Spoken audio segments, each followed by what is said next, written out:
Hi students, this is Wings of Fire, Abdul Kalam's autobiography. I was born into a middle-class Tamil family in the island town of Rameshwaram. It was 1931. Rameshwaram was part of Madras state in British India.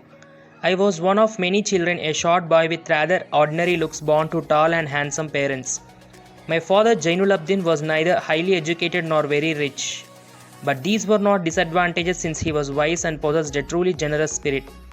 My mother Ashiyamma came from a more distinguished family. One of her ancestors had been given the title of Bahadur by British.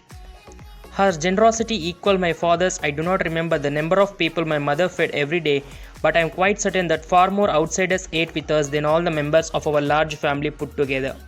My parents were widely regarded as an ideal couple.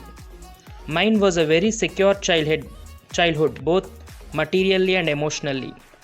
My father lived frugally according to his austere principles. He avoided comforts and luxuries. He considered them non-essential. Essential needs like food, medicine and clothes were well provided for. I normally ate with my mother sitting on the floor of the kitchen. She would place a banana leaf before me on which she ladled rice and hot mouth-watering sambar, a variety of sharp homemade pickles and a dollop of fresh coconut chutney. We lived in an ancestral house built of limestone and brick in the middle of the 19th century. It was a fairly large house situated in Rameshwaram Moss Street.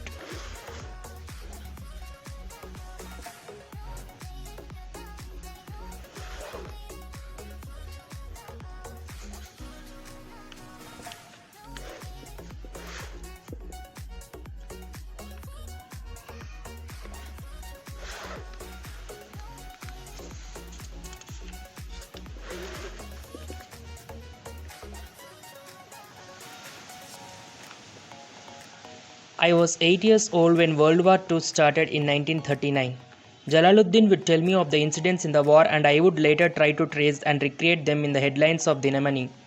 Dinamani was the most popular newspaper in those days. So the war which cost so many millions their lives was to influence me, although not directly in different ways. To begin with, it provided me with my first earnings. For some reason, there was a sudden demand for tamarind seeds during the war.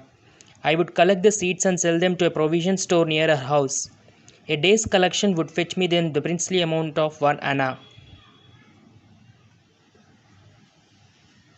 So he also helped Samsuddin also. He chose me to help him move the newspaper bundles on the platform. More than 50 years later, I can still feel the thrill and pride I experienced in earning my own money for the first time.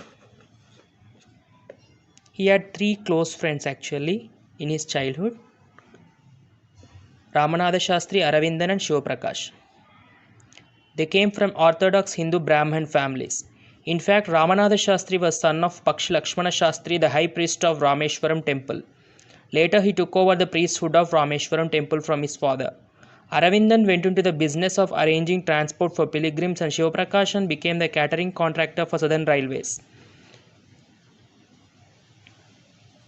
During the annual Sri Sitarama Kalyanam ceremony held to commemorate this occasion, our family used to arrange the boats that carried the idols from temple to the marriage site, situated in the middle of the Ramatirtha pond.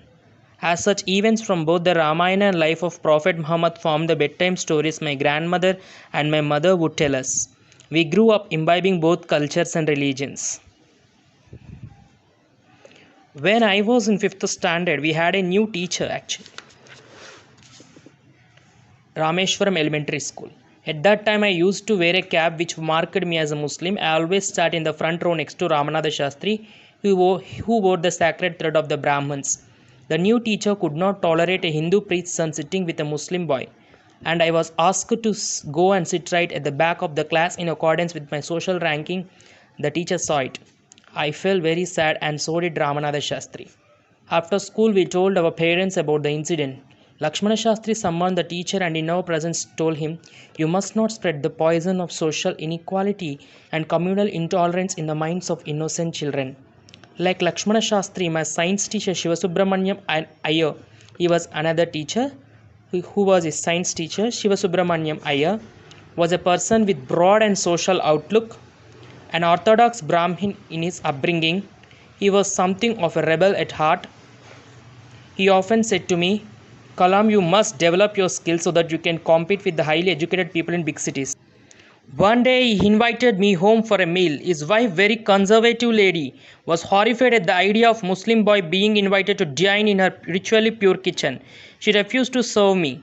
Subramaniam Iyer served me himself and sat down beside me to eat while his wife watched us from behind the kitchen door.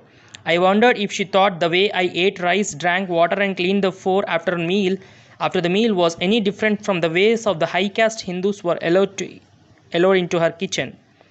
When I was leaving his house, Sivasubramania Iyer invited me to join him for meal again the next weekend. I was hesitant, but when I did visit his house the next week, Sivasubramania's Iyer wife invited me inside her kitchen and served me food with her own hands. Around this time, Germany and Japan surrendered before the collective might of the Allied forces, and World War II was over. Freedom from the British rule seemed imminent for Indians. Mahatma Gandhi declared the Indians would build their own India. The whole country was filled with an optimism the likes of which had never been seen before. The optimism affected me too, and I asked my father if I could leave Rameshwaram to study in Ramanathapuram, a much larger town. My father said, Abdul, going away is part of growing up. Our love will not bind you, nor will our needs hold you. Samsuddin and Ahmad Jalaluddin traveled with me to the Ramanathapuram to enroll me in Swartz High School and to arrange for my boarding there. I did not take to the new setting at first. Ramanathapuram was a thriving town of 50,000 people, but it lacked the harmony of Rameshwaram. I missed my home and grabbed every opportunity to visit Rameshwaram. Thank you for watching this video.